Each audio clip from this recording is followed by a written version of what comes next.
Hello and welcome to this episode. In the previous video, I explained to you that the focus of this course is to teach you how to use MicroPython to program both ESP8266 and ESP32 family of MCUs. Okay, now the focus of this video is to explain to you how you'll be able to do that, knowing that the ESP8266 and ESP32 have different form factors and different pin layouts. So what I've done here is I've printed the pin out or the pin layouts diagram for both ESP32 and ESP8266, and that is how I'm able to know where to change my code and when not to change my code. Because if, let's say, I'm looking for GPIO 23, it's going to be on a different pin for both MCUs.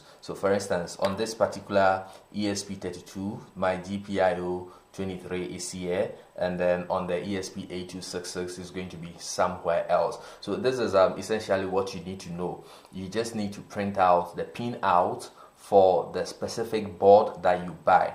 And the reason this is very important is that the manufacturers of the board can choose to place a pin wherever they see fit. I mean, there isn't a standard yet to guide where to place what. You might be lucky to find boards from two different manufacturers being exactly similar, or they might also be different, and that is not a problem. All you need to know is that you need to print out the pin layout of the particular board that you bought. So on this table here and on the screen, I have the ESP32 pin layout printed out, and underneath it I also have that of the ESP8266, and it's also available on the screen here. So you definitely need to print these guys out, both of them, and then place them somewhere on your board or on your wall, put them on your table so that you know how to target each of the pins when you are writing code.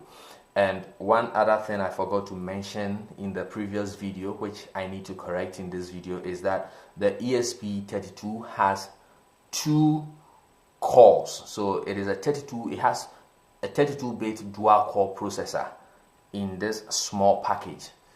It is a 32-bit dual-core processor, and it actually has a third co-processor to help in a state that is called the deep sleep mode, which I will explain in another video that is to come in the future.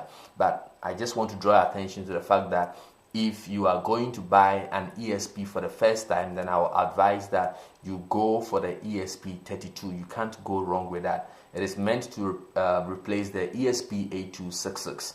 And so if this is your first time of venturing into the ESP family of MCUs, then I will advise that you go for the ESP32. That is a dual-core 32-bit processor with a third core processor to support its functions in the deep sleep mode.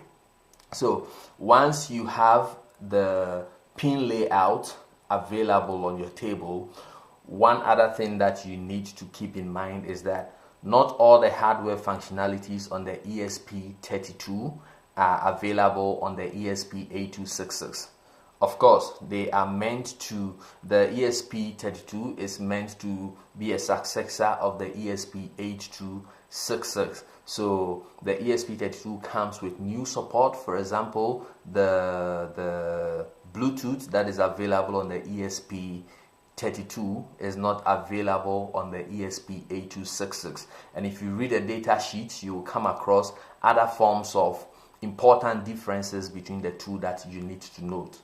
But as an advice, I will tell you, if you are buying an ESP MCU, then you need to go for the ESP MCU, ESP32 MCU. Do not go for the 8266, because the 32 is much powerful and supports more hardwares and different communication protocols than it did in the ESP8266. And regardless of that, if all you have available is the ESP8266, then it's fine with this course, because where necessary, I'm going to note that a functionality is not available in the ESP8266. Okay, and if you're buying a new one, I will recommend that you go for the ESP32, because the price point, I mean, there isn't a noticeable difference between how the price point for the two MCUs, and since the 32 is a higher spec and support more communication protocols, has Bluetooth, Wi-Fi inbuilt, has two processors, I mean 2 cores, it is definitely better than the ESP8266. So I will suggest that you go for the ESP32. So thank you once again for watching, and I'll see you in the next video.